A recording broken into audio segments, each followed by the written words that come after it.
ලොව පුරා මිලියනයක් ඉක්මවා අලෙවි වූ විශිෂ්ට ධනාත්මක කෘතියක සිංහල අනුවර්තනය Secret of Success Charles Newton සෞභාග්‍යමත් ජීවිතයකට. අද 12 වෙනි කොටස කෙස් පැලෙන තර්ක.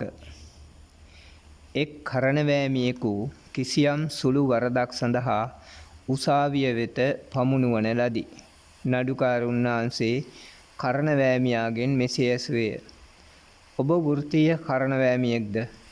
නැත ස්වාමිනී. මම කෙස් අලංකරණ කලාකරුවෙක්මි.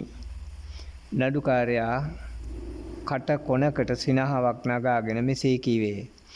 මට පේන්නේ ඔබ කෙස් පැලෙන තර්ක ඉදිරිපත් කරන්නෙක්.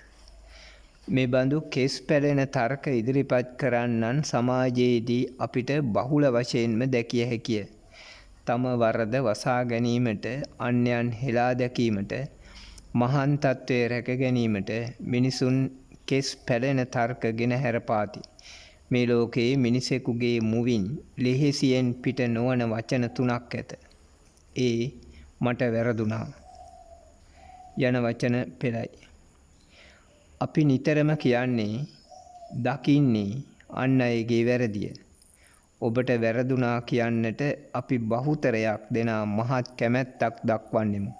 එසේම අන්‍යයන්ගේ සුළු වැරදි මහත් ඕනෑකමින් ලොකු කර පෙන්වන්නෙමු. ආචාර්ය සැමුවෙල් ජොන්සන් මුහුණ පෑ අත්දැකීමක් මට සිහිපත් වේ. ආචාර්ය සැමුවෙල් ජොන්සන් යනු විශිෂ්ට ශබ්දකෝෂ කතුවරයෙකි. ඔහු විසින් සංස්කරණය කළ ඉතා ජනප්‍රිය ශබ්දකෝෂයක් ප්‍රකාශයට පත් කිරීමෙන් පසු එහි එක්තරා සුළු වදනක ඇති වරදක් එක් කාන්තාවක් දුටුවාය.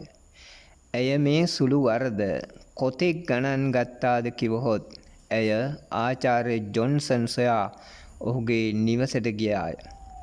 එසේ ගිය ඇය මෙම සුළු වරදට හේතුව ජොන්සන්ගෙන් ඇසුවේ මහත් හපන්කමක් පරිද්දෙනි. ඩොක්ටර්, ඔබට ඇයි මේ වගේ වරදක් වුණේ? ආචාර්ය ජොන්සන් සිනහසෙමින් මෙසේ කිවේය. මගේ නූගත්කම මැඩම්, නූගත්කම. එසේ කියා ඔහු තම දොර වසා ගත්තේය. අප බොහෝ දෙනෙකු මෙලෙසින්ම අන් අය අතින් වන ඉතා සුළු වැරදි පවා අල්ලා ගැනීමට මහත් උනන්දුවෙන් ඇස් කන් අයා බලා සිටින්නෙමු. මා දන්නා එක්තරා විවාහක යුවලක් මට මේ මොහොතේ සිහිපත් වේ. ඔවුන් දෙදෙනා නිරන්තරව ඉතා සුළු දෙයටත් එකිනෙකාගේ වැරදි හුවා දක්වමින් රණ්ඩු සරුවල් වීම පුරුද්දක් කරගෙන තිබිණි. බිරිඳගේ කුමක් හෝ සුළු වරදක් සොයා ගන්නා සැමියා ඇයට බැනවදී. බිරිඳද එසේමය. සැබවින්ම ඔවුන්ගේ විවාහ ජීවිතය වනාහි මියගිය විවාහ ජීවිතයක් විය. මෙබඳු ජීවිත ගත කරන්නන් අපට සමාජයේ බහුල ලෙස දැකිය හැකිය. එදිනෙදා සමාජයේදී මිනිසුන් තුළ දකින යම් යම් වැරදි සම්බන්ධයෙන් අප උපේක්ෂා සහගත විය යුතුය. ඒවාට කිපීමෙන් අප ලබන යහපත් ප්‍රතිඵලයක් නැත. ඇතමුන්ගේ නූගත්කම් හමුවේ අප අපගේ දයානුකම්පාව ඔවුනට දැක්විය යුතුය. එය සැබෑ මහත්මා භවයේ ලකුණකි. අපි කිසිවෙකුත් නොවර්දින සුළු මිනිසුන් නොවෙමු. එහෙත් එය වැරදි වසාගෙන ජීවත්වීමට මිම්මක් කරගත යුතු නැත. අපි බොහෝ දෙනෙකු කිසිවකු හෝ අපේ වැරදි පෙන්වා දෙද්දී පවා ඒවා පිළිගැනීමට තරම් නිහතමානී නැත. බොහෝ දෙනා උත්සාහ දරන්නේ තම නිදහසට කරුණු කියා පෑමටය. එහෙත් ඉන් අප නිරූපණය කරන්නේ අපේ නූගත්කම නොවේද?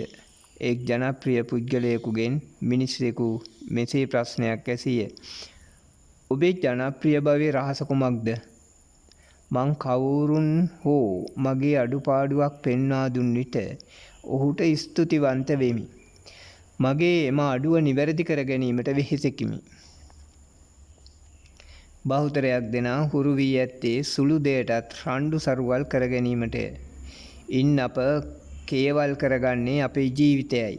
එයින් අප ජීවිතයට ළඟා කරගන්නේ ක්‍රෝධයයි, වෛරයයි, නුරුස්නා බවයි, මානසික අසහනයයි. කොතරම්නම් අවාසනාවක්ද. අප උත්සාහ දර යුත්තේ ජීවිතය සුමට කර ගැනීමට, වඩා ප්‍රසන්න කර ගැනීමට. කොන්ෆියසියස් තුමා මෙසේ කියයි. මහඟු මිනිසා යනු උදාර ගති පැවතුම් වලින් හෙබි මිනිසාය. ඔහු කිසි විටකත් රණ්ඩු සරුවල් කරගන්නා මිනිසකු නොවී. සුළු කරුණු මත දිගහැරෙන අවාසනාවන්ත රණ්ඩු සරුවල් නිසා පහළ උසාවිවල නඩු පිරී ඇත. බොරු අහංකාර බව වනාහි සමහර විට සිනහා උපදවන සුළු අත්දැකීමකි. මිනිසුන් විශ්වාස කළ යුතු ඇත්තක් තිබේ. නම්බුව, ගෞරවය වනාහි ඉල්ලා ලබාගත නොහැකි දෙයක් බවයි.